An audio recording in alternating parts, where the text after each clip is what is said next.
Time has nearly always named the person who wins the presidential election Person of the Year, but in this case, it was quite obviously the only choice.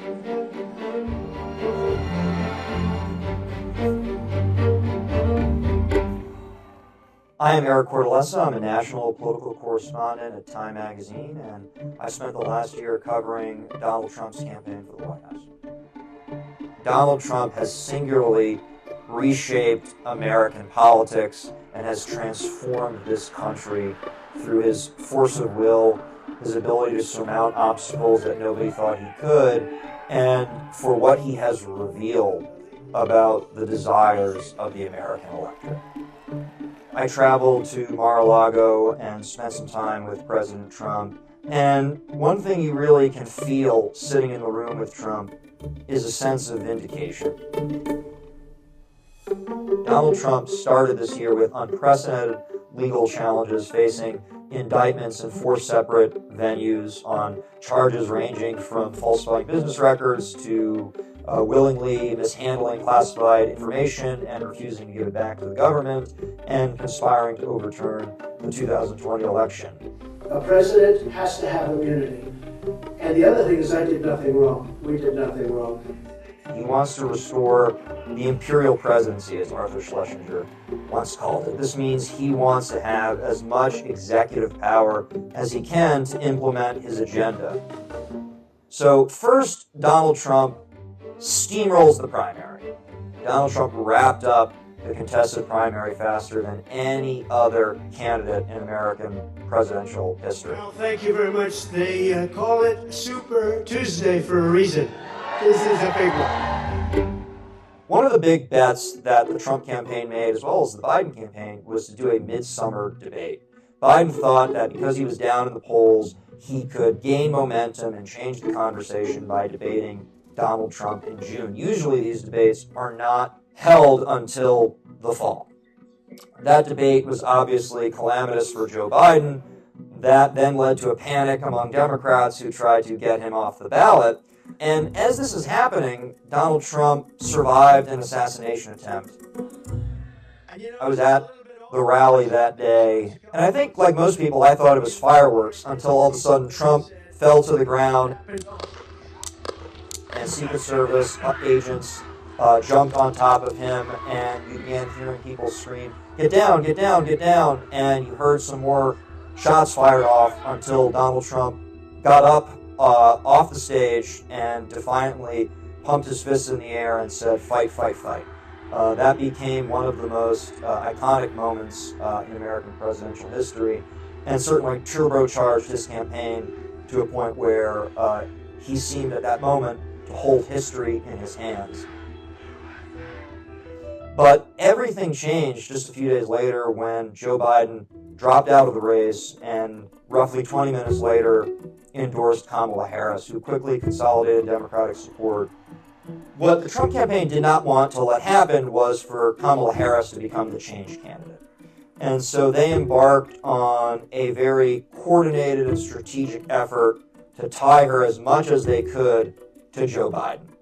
That she was Joe Biden's vice president, that she was responsible for his policies. They thought that she could inherit many of the same vulnerabilities that Joe Biden had, except for his old age.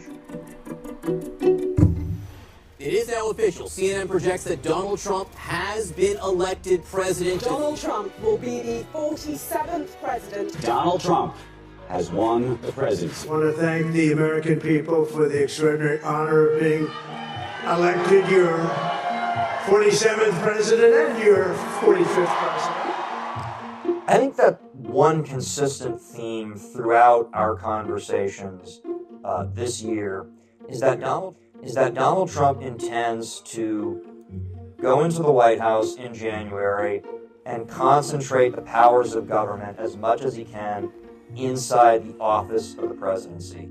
A very interesting thing happened ahead of the photo shoot. The photographer noticed that his right hand was raw and had some scarring on it. And he asked him, "What was that from?" And he said, "It's from shaking so many hands." So that was a very illuminating moment that showed how Donald Trump has really been all over the country this year in an effort to win an election that nobody thought he could win. And, you know, he's calmer than you would have expected. He has a level of equilibrium almost, walking around, cavorting with members of the club and other incoming cabinet officials, those who are jockeying for jobs in the administration. It's very much like a scene from King Arthur's court at Mar-a-Lago. As historians have noted, this was a historically close election. In fact, this is the closest presidential election by popular vote margins since the 19th century. So the country remains very divided, and I think there is going to be a titanic battle in the coming months and years over the nature and scale of the mandate that Donald Trump believes the American people have handed to him.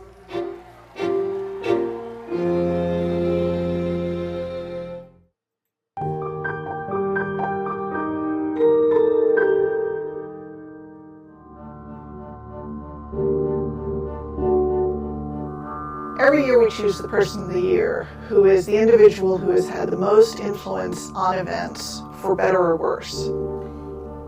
It's hard to argue that anyone had more influence than Donald Trump over the events of this year. You know, I didn't get Beyonce and Jay-Z and Bruce Springsteen to get crowds. I had just me and ideas that people wanted to hear. But there's a profound argument about whether his influence was for the better or for the worse.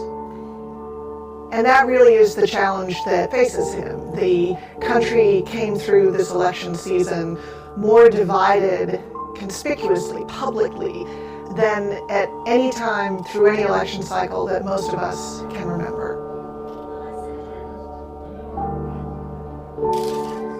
We're going to have a lot of jobs brought back. I think we're going to have a lot fewer companies leaving our country. I believe we will be successful with defeating ISIS or bringing them down to a level where it's almost the same thing.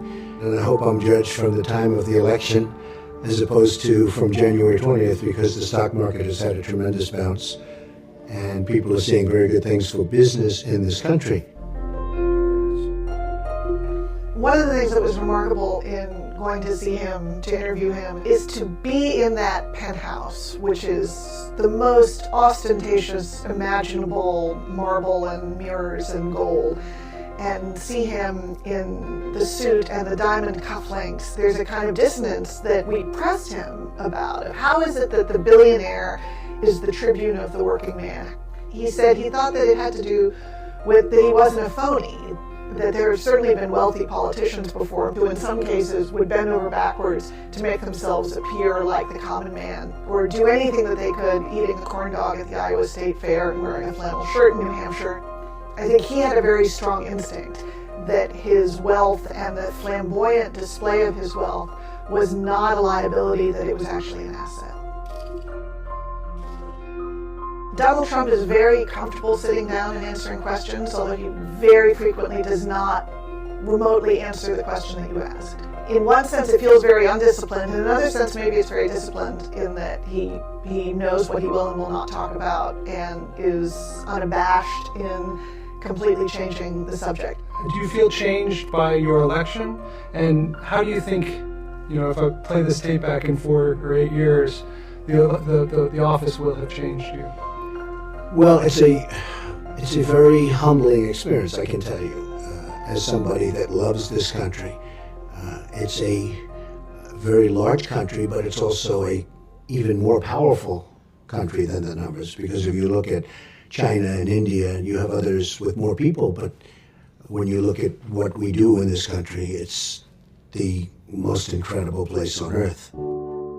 A lot of people think that Person of the Year, just because the nature of the name, is an honor. And certainly there have been years where we have recognized people whose influence has been altogether unassailably worthy. Normally that's not the case. I know there are a lot of people who disagree with so much of what Donald Trump said and are very apprehensive about what his presidency means for them and for the country. I think I would challenge them to suggest that someone else this year had more influence and in a way a greater surprise than what he did in 2016.